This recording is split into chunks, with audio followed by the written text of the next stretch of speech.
পররাষ্ট্র প্রতিমন্ত্রী শামা ওবায়দ ইসলাম বলেছেন, বিশ্বে একটা যুদ্ধাবস্থা বিরাজ করছে, এটা আমাদের সবাইকে বুঝতে হবে। যুদ্ধ শুধু মধ্যপ্রাচ্যে সীমাবদ্ধ নয়, সারা বিশ্বে ছড়িয়ে পড়েছে, যে কারণে বাংলাদেশের চারপাশে জ্বালানি তেলের দাম বৃদ্ধি পেয়েছে। পৃথিবীর মধ্যে একমাত্র বিএনপি সরকার যে জ্বালানি তেলের দাম বাড়ায়নি। শনিবার সকালে ফরিদপুরের সালথা উপজেলা ভূমি অফিস পরিদর্শন শেষে সাংবাদিকদের সঙ্গে আলাপকালে তিনি এসব কথা বলেন।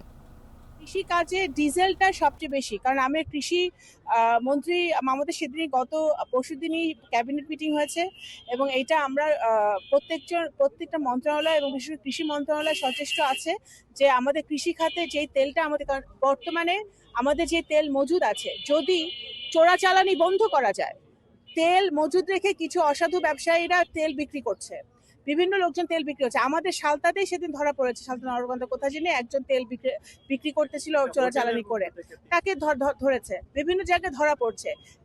তেলের পাম্পে গেলে যেই ভদ্রলোক একবার তেল নিত দিনে, এখন সে একই পাম্পে গিয়ে 5বার তেল নিচ্ছে। কারণ তারা ভাবছে যে তেলের কোনো সংকট নেই। আমাদের সাশ্রয়ী হতে হবে। আমাদের জ্বালানি খরচে, তেল খরচে, বিদ্যুৎ খরচে আমাদের সাশ্রয়ী হতে হবে, যাতে আমাদের ভবিষ্যতে সমস্যাটা থেকে আমরা রেহাই পাই। সুতরাং আমরা সচেষ্ট আছি যাতে কৃষি খাতে।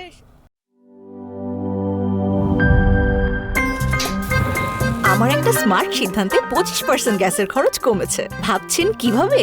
সাধারণ গ্যাস স্টোভ বদলে আমি এনেছি আরএফএল গ্যাস স্টোভ। এর সাইন্টিফিক নজল ও ব্রাস বার্নার ক্যাপ সমানভাবে তাপ ছড়িয়ে রান্না করে দ্রুত, তাই গ্যাসও বাঁচায় 25%, টাকাও বাঁচে 25%। আরএফএল গ্যাস স্টোভ, নিরাপদ ও গ্যাস সাশ্রয়ী।